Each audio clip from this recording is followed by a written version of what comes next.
ဒီတစ်ခေါက်မှာတော့ Revit ထဲကိုစဝင်တဲ့အခါမှာတွေ့ရတဲ့ user interface တွေ tools တွေအကြောင်းကိုရှင်းပြသွားမှာဖြစ်ပါတယ်အဲ့တော့ဒီမှာကကျွန်တော်တို့က Revit ထဲကိုစဝင်ရင်တွေ့ရတဲ့ view ပေါ့နော်ဒီဘက်မှာဆိုလို့ရှိရင်တို့က model နဲ့ family ဆိုပြီးတော့တစ်ခုရှိတယ်ပေါ့နော် model ကကြတော့ကျွန်တော်တို့တကယ်တမ်းဒီ modeling လုပ်တဲ့နေရာပေါ့နော် family ကကြတော့ဒီ modeling ထဲမှာထည့်ဆွဲမဲ့ဒီ truss တွေ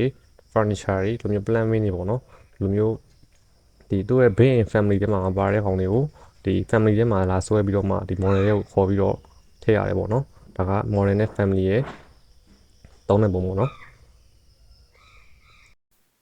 ကျွန်တော်တို့က model တစ်ခုစဆွဲတော့မယ်ဆိုလို့ရှိရင်ဒီ model တွေကဒီ new ဆိုတဲ့ file မှာတောင်းပြီးတော့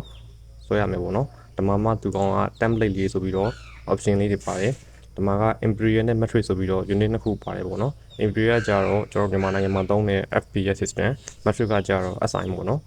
အဲ့တော့ဒီ imperial နဲ့ metric မှာဒီကောင်ကဒီ construction တို့ archi တို့ structure တို့ system တို့ဆိုပြီးတော့ဒီ၄ခုထပ်ပြီးတော့ခွဲထားတယ်သူတို့ကဘာတွေကွာသွားလဲဆိုလို့ရှိရင်ဒီ bin family တွေပေါ့နော်သူတို့ရဲ့ archi ဆိုလို့ရှိရင် archi နဲ့ပတ်သက်တဲ့ဒီ family တွေ furniture တွေသူတို့ ਨੇ အလှဆင်တဲ့ဟာတွေပေါ့နော်အဲ့ဒါတွေကိုတစ်ခါတည်းထည့်ပေးထားတယ် structure ဆိုလို့ရှိရင်လည်း structure နဲ့ပတ်သက်ပြီးတော့ဟာတွေကိုထည့်ပေးထားတယ်ပေါ့နော်ဒါက family ဘိုင်းပေါ့ဆက်ပြီးတော့ဘာကွာသွားလဲဆိုလို့ရှိရင်ဒီ view tab တွေပေါ့နော် archi ဆိုလို့ရှိရင် archi နဲ့ဆိုင်တဲ့ဒီ floor plan view တွေဒီ ceiling plan view တွေဆိုပြီးတော့တစ်ခါတည်းထည့်ပေးထားတယ်ဒီ structure ဆိုလို့ရှိရင်တော့ structure နဲ့ပတ်သက်တဲ့ဒီ structural view တွေပေါ့နော်အဲ့ဒါတွေကိုတစ်ခါတည်းထည့်ပေးထားတယ်ပေါ့ဒါကတော့ကျွန်တော်တို့ဒီ template တွေရဲ့ကွာရတဲ့ဟာပေါ့နော်အဲ့တော့ကျွန်တော်က user interface တွေ tools တွေကိုပြချင်တာဖြစ်တဲ့အတွက်ဒီမှာ project new file မတောင်းတော့ဘူးပေါ့နော်ရှိပြီးသား project နဲ့ပဲကျွန်တော်ဆက်ပြီးတော့ပြလိုက်မယ်ပေါ့နော်အဲ့တော့ဒါကတော့ကျွန်တော်တို့ Revit ထဲကိုစပြီးတော့ဝင်လို့ရှိရင်တွေ့ရတဲ့ဒီ modeling ဆိုတဲ့ဟာတွေပေါ့နော်အဲ့တော့ဒီအပေါ်ပိုင်းကဒီနှစ်ဖူးစည်းကိုကြတော့ကျွန်တော်တို့ကအကုန်လုံးကိုဒီ ribbon လို့ခေါ်ရပေါ့နော် ribbon ထဲမှာဒီအပေါ်က architecture တို့ structure တို့ဒီ steel တို့ကြတော့ကျွန်တော်တို့က tab လို့ခေါ်တယ်ဒီမျိုးအပေါ်ကဟာလေးတွေကိုနှိပ်ပြီးတော့ဒီကိုလိုတဲ့ဟာကိုရွေးလို့ရရပေါ့နော်အဲ့တော့ဒီ tab တစ်ခုချင်းစီတိုင်းမှာဒီအောက်ကဒီ babe တွေ circulation တို့ model တို့ဒီအောက်မှာတစ်ခုချင်းစီထပ်ပြီးတော့ခွဲထားရပေါ့နော်အဲ့လိုခွဲထားတဲ့ဟာတွေကိုကြတော့ panel လို့ခေါ်တယ်ပေါ့နော်အဲ့ panel တွေကိုကျွန်တော်တို့ကဒီချုံလို့ရတယ်ပေါ့နော်ဘယ်လိုချုံလို့ရမလဲဆိုလို့ရှိရင်ဒီအပေါ်ကဒီ tab လေးကို double click နှိပ်ပြီးတော့ချုံလို့ရတယ်ဒါလည်းထပ်ချုံလို့ရသေးရပေါ့နော် double click ထပ်နှိပ်ဒါလည်းထပ်ချုံလို့ရတယ်ထပ်နှိပ်လို့ရတယ်ပေါ့နော်တော့ဒါဆိုလုံးဝပျောက်သွားပြီပြီးတော့မှကိုလိုချင်တဲ့ဟာကိုဒီလိုရွေးနှိပ်ပြီးတော့ရွေးလို့ရတယ်ပေါ့နော်အဲ့တော့ဒါကိုပြန်ဖော်ခြင်းနဲ့ဆိုလို့ရှိရင်တော့ခုနလိုပဲ double click နှိပ်ပြီးတော့ပြန်ဖော်လို့ရတယ်ပေါ့နော်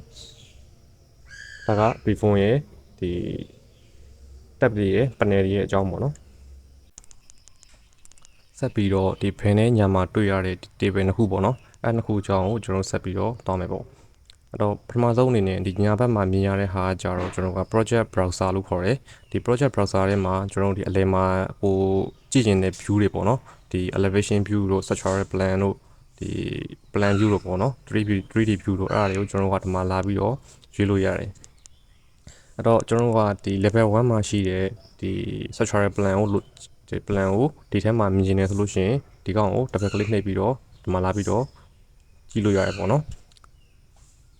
အဲ့တော့ကျွန်တော်တို့ကဒီကောင်လေးကိုပြန်ပြီးတော့ချုပ်နေတယ်ဆိုလို့ရှိရင်ဒီ project browser ကို right click နှိပ်ပြီးတော့ဒီ collapse all နှိပ်ပြီးတော့ပြန်ပြီးတော့ချုပ်လို့ရတယ်ပေါ့နော်တကယ်လို့အများကြီးပြန်ဖြန့်နေတယ်ဆိုလို့ရှိရင် right click နှိပ်ပြီးတော့ expand all နဲ့နှိပ်ပြီးတော့အကုန်လုံးကိုပြန်ပြီးတော့ဖြန့်လို့ရတယ်ပေါ့နော်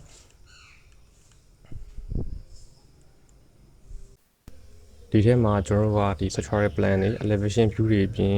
ကျွန်တော်တို့ project ပြီးသွားပြီဆိုလို့ရှိရင်ဆွဲလို့ပြီးသွားပြီဆိုလို့ရှိရင်ဒီ sheet တွေထုတ်လို့ရှိရင်လည်းဒီထဲမှာဒီ new sheet တောင်းပြီးတော့ဒီထဲမှာ sheet ထဲမှာစားပြီးတော့ဆွဲလို့ရတယ်ပေါ့နော်ဒါကဒီ project browser ထဲမှာပါတဲ့ function တွေပေါ့အတော့ဆက်ပြီးတော့ကျွန်တော်တို့သွားမှာကြတော့ဒီ view ထဲမှာဒါပေါ့နော်ဒီ close inactive view တို့ tab view တို့ဒီ time view တို့ပေါ့နော်အဲ့ဒါတွေကဘာလို့သုံးလို့ရလဲဆိုတာကိုသွားမယ်ပေါ့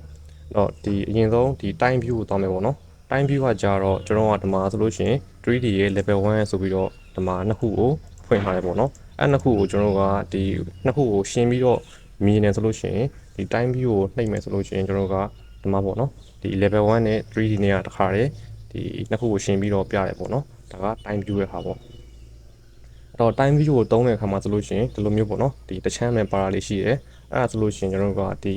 shortcut အနေနဲ့ ZA ကိုနှိပ်ပြီးတော့နှစ်ခုလုံးကို zoom all ဆိုပြီးတော့လုပ်လို့ရတယ်ပေါ့နော်အဲ့တော့ project ဒီ shortcut အနေနဲ့ ZA ကိုနှိပ်ပြီးတော့ကျွန်တော်တို့ကဒီနှစ်ခုလုံးကိုဒီ flip to screen ပေါ့နော်ဒီ screen ထဲမှာအကုန်လုံးကောင်းမြင်ရတဲ့ view အနေနဲ့ပြောင်းလို့ရတယ်ပေါ့နော်ဒါကဒီ time view ပေါ့တကယ်လို့ကျွန်တော်တို့ကဒီလိုမျိုးနှစ်ခုခွဲမမြင်ချင်တော့ဘူးဆိုလို့ရှိရင်ဒီတစ်ခုကိုနှိပ်ပြီးတော့ tab view နဲ့တစ်ခုကိုပြန်ပြီးတော့တစ်ခုတည်းနဲ့ပြန်ပြီးတော့မြင်အောင်လုပ်လို့ရတယ်ပေါ့နော်ဒါက tab view ပေါ့ဒီ close in active view ကကြတော့ကျွန်တော်တို့ဒီမသုံးတဲ့ view တွေပေါ့နော်ဒီမှာဆိုလို့ရှိရင်ကျွန်တော်က level 1မှာရှိတဲ့ structural plan ကိုဝင်ထားတယ်ဒီ 3D view ကဒီမသုံးပေါ့နော်အဲ့ဒီအတွက် close in active view ကိုနှိပ်ပြီးတော့ဒီ 3D view ကိုဖျက်လို့ရတယ်ပေါ့နော်ဆက်ပြီးတော့ကျွန်တော်တို့ရဲ့ဒီ bevel ချမ်းမှာရှိတဲ့ properties ဘက်ကိုတောင်းမယ်ပေါ့နော်အဲ့တော့ဒီ property ဆိုတာကကျွန်တော်တို့ select လုပ်လိုက်တဲ့ဒီကောင်တွေရဲ့ element တွေရဲ့ properties ကိုဒီထဲမှာလာပြီးတော့ edit လုပ်လို့ရတယ်ပေါ့နော်အဲ့တော့ဒီကောင်ကဘာမှဒီ select လုပ်မထားဘူးဆိုလို့ရှိရင်သူကကျွန်တော်တို့ကြည့်နေတဲ့ view ရဲ့ဒီ properties ပေါ့နော်ကျွန်တော်တို့အခုလောဆယ်ကဒီ structural plan မှာရွေးထားတာဖြစ်တဲ့အတွက် structural plan ရဲ့ဒီ properties ပေါ့နော်ကျွန်တော်တို့တကယ်လို့ဒီမှာရှိတဲ့ဒီ bin တစ်ချောင်းကို select လုပ်မယ်ဆိုလို့ရှိရင်ဒီ bin ရဲ့ properties တွေကျွန်တော်တို့ဒီကောင်ရဲ့ဒီက clear cover တွေကျွန်တော်ရဲ့ offset တွေပေါ့နော်ဒီကောင်လေးကိုကျွန်တော်တို့ကဒီမှာလာပြီးတော့ edit လုပ်လို့ရတယ်ပေါ့တကယ်လို့ကျွန်တော်တို့ကဘာမှ select လုပ်မထားဘူးဆိုလို့ရှိရင်တော့ဒီကျွန်တော်တို့ကြည့်နေတဲ့ view ရဲ့ဒီ properties ပေါ့နော်အခုက structural plan ဖြစ်တဲ့အတွက် structural plan ရဲ့ properties ကိုဒီမှာလာပြီးတော့ edit လုပ်လို့ရတယ်ပေါ့နော်ဆက်ပြီးတော့ကျွန်တော်တို့ဒီအပေါ်ပိုင်းမှာတွေ့ရတဲ့ဒီ bar လေးပေါ့နော်အဲ့ဒါကို quick access toolbar လို့ခေါ်တယ်ဒီကောင်ကိုကြတော့ကျွန်တော်တို့အသုံးများတဲ့ tools တွေကိုဒီထဲမှာလာပြီးတော့ထည့်ထားလို့ရတယ်ပေါ့နော်ဥပမာကျွန်တော်ကဒီ 3D view ကိုအသုံးများရဆိုလို့ရှိရင် 3D view ကို right click နှိပ်ပြီးတော့ up to quick access toolbar နဲ့ဒီပေါ်ပိုင်းမှာလာပြီးတော့ထည့်ထားလို့ရတယ်ပေါ့နော်အဲ့ဒါမှကျွန်တော်တို့ကအမြင်ဆက်ဆန်းနဲ့ဒီဟာကိုနှိပ်ပြီးတော့ 3D view ကိုဖော်လို့ရတယ်ပေါ့နော်အဲ့တော့ဒီအခြားဟာတွေလည်းကျွန်တော်တို့က right click နှိပ်ပြီးတော့ထည့်လို့ရတယ်အဲ့တော့ဒီဘီနာကမြားလေးကကြတော့ကျွန်တော်ထည့်ထားတဲ့ tools တွေကဒီပေါ်မှာမကာလို့ရှိရင်ဒီမြားလေးထဲမှာလာပြီးတော့ထည့်ထားရပေါ့နော်အဲ့တော့ကိုလိုချင်တဲ့ဟာကဒီထဲမှာမြားလေးကိုတစ်ချက်နှိပ်နေရသေးရဆိုလို့ရှိရင်ကျွန်တော်ကဒီဘက်ဘေးကဒီ scroll bar လေးကိုနှိပ်ပြီးတော့ဒီမှာလာပြီးတော့ edit လုပ်လို့ရတယ်ဒီမှာ customize quick access toolbar ကိုနှိပ်ပြီးတော့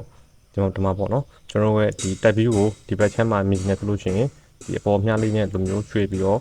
edit လုပ်လို့ရတယ်ပေါ့နော်ဒါက quick access toolbar ကိုဒီ active လုပ်တဲ့ဟာပေါ့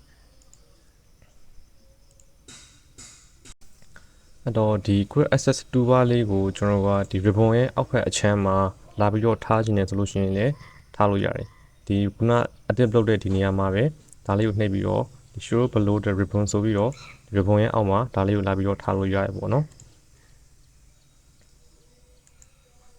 တော့ဒီ ribbon နဲ့ဒီကောင်လေးရဲ့ဂျာမှာဆိုလို့ရှိရင်ဒီအဖြူ line လေးနဲ့ကန့်ထားတယ်ပေါ့နော်အဲ့ကန့်ထားတဲ့ဟာလေးကိုကျွန်တော်က option bar လို့ခေါ်တယ်ဒီ option bar ကဘယ်ချိန်မှာအလုပ်လုပ်လဲဆိုလို့ရှိရင်ဒီ element တစ်ခုကိုရွေးထားတဲ့အခါမှာဆိုလို့ရှိရင်ဒီမှာပေါ့နော်ဒီ modify တို့ place wall လို့ဆိုပြီးတော့ဒီမှာလာပြီးတော့ပေါ်လာတယ်အဲ့ဒါကိုကျွန်တော်က option bar လို့ခေါ်တယ်ကျွန်တော်တို့ဒီ select လုပ်လိုက်တဲ့ကောင်ရဲ့ဒီ setting ပေါ့နော်ကျွန်တော်ကဒီအခုဆိုလို့ရှိရင်ဒီ wall ကို select လုပ်တဲ့အခါမှာဆိုလို့ရှိရင်ဒီ wall ကဘယ်နေရာနေပြီးတော့ဘယ်နေရာထိတက်မှာလဲပေါ့နော်ဘယ်နေရာထိဆွဲမှာလဲဆိုပြီးတော့ဒီမှာလာပြီးတော့ edit လုပ်လို့ရတယ်တော့ဘီနာကဒီ modify ဆိုတဲ့ဟာလေးကဘယ်လိုမျိုးအလုပ်လုပ်တာလဲဆိုတာကိုတောင်းမယ်ပေါ့အဲ့တော့ကျွန်တော်တို့ကဒီ wall ကိုဆွဲပြီးပါပြီဆိုလို့ရှိရင်ဒီ limit ဆွဲရပေါ့နော်ဆွဲပြီးပါပြီဆိုလို့ရှိရင်ကျွန်တော်တို့ကဒီကောင်ကိုပြန်ပြီးတော့ cancel လုပ်ချင်တယ်ဒီကောင်ကိုဆက်ပြီးတော့မသုံးချင်တော့ဘူးဆိုလို့ရှိရင်ဒီဘီနာက modify လေးကိုနှိပ်ပြီးတော့ဒီ cancel လုပ်လို့ရတယ်ပေါ့နော်ဒါမှမဟုတ်ဒီ wall ကိုရွေးပြီးတော့ဒီ cancel ကိုနှစ်ခါနှိပ်ပြီးတော့လုပ်လိုက်ရတယ်ပေါ့နော်ကျွန်တော်ကတော့ဒီ banner က modify ဆိုတာကိုနှိပ်ပြီးတော့ဒီ cancel လုပ်ရတာကိုပို့ပြီးတော့သဘောကျရပေါ့နော်ဒီအောက်ကကျွန်တော်တို့ဒီ bar လေးကိုကြတော့ကျွန်တော်တို့က view control bar လို့ခေါ်တယ်ဒီကောင်ကကျွန်တော်တို့ဒီမှာရွေးထားတဲ့ view နဲ့ပတ်သက်ပြီးတော့ setting ပေါ့နော်ဒီကောင်ဆိုလို့ရှိရင် 3D နဲ့ပတ်သက်ပြီးတော့ view ကိုပဲပြောင်းပေးတယ်ဒီကောင်ဆိုလို့ရှိရင်တော့ဒီ level 1နဲ့ပတ်သက်ပြီးတော့ view ကိုပဲပြောင်းပေးပေါ့နော်ဒီကောင်ကို select လုပ်ထားတဲ့ကောင်နဲ့ပတ်သက်ပြီးတော့ view ကိုပဲဒီကောင်ကပြောင်းပေးရပေါ့ဒါလေးသတိထားရမယ်တော့ဒီဘက်ဘေးကနှစ်ခုကကြတော့ကျွန်တော်ဆွဲတဲ့ခါမှာဒီ5 million course ပေါ့နော်ဒီအချောတက်ဖို့မြင်နေတာလားအလုံးဝ graphic ကောင်းကောင်းနဲ့ပေါ့နော်ဒီ realistic system မြင်နေတာလားဒီတိုင်းအကျန်းတယ်ပဲဒီ line လေးပဲမြင်နေတာလားဆိုပြီးတော့ဒီမှာလာပြီးတော့ရေးလို့ရတယ်ပေါ့နော်ဒီကောင်ကကြတော့ 3D view မှာ ဒီ realistic ဆန်ဆန်မြင်လာလား shaded လား wire frame လားပေါ့နော်ဒါတွေကိုဒီမှာလာရွေးလို့ရတယ်ကျွန်တော်တို့ဆွဲလို့ရှိရင်တော့ higher line တို့ shaded လို့နဲ့ဆွဲတာကပိုကောင်းတယ်ပေါ့နော်ဒီကောင်တွေကအရင် graphic card တွေဒီ run တွေကိုစားတယ်ပေါ့နော်ဒီဘက်ဘေးကကောင်တွေကကြတော့ကျွန်တော်နောက် lesson တွေမှာဒီစွမ်းရင်းနဲ့ရှင်းပြမယ်ပေါ့နော်အဲ့တော့ကျွန်တော်တို့ဒီမှာဆိုလို့ရှိရင် 3D view မှာကဒီကောင်လေးကိုလှည့်ပြီးတော့ကြည့်နေဆိုလို့ရှိရင်ဒီဘက်ညာဘက် down ကဒီကောင်လေးကိုလိုမျိုးလှည့်ပြီးတော့ကြည့်လို့လည်းရတယ်ပေါ့နော်ဒါမှမဟုတ်ဒီ keyboard မှာဒီ shift ကဒီ mouse မှာကဒီအလဲက scroll bar လေးပေါ့နော်လှိမ့်တဲ့ကောင်လေးကိုဖိပြီးတော့လိုမျိုးလှည့်ပြီးတော့ပတ်ပြီးတော့ကြည့်လို့လည်းရတယ်ပေါ့နော်ဒါက 3D view မှာ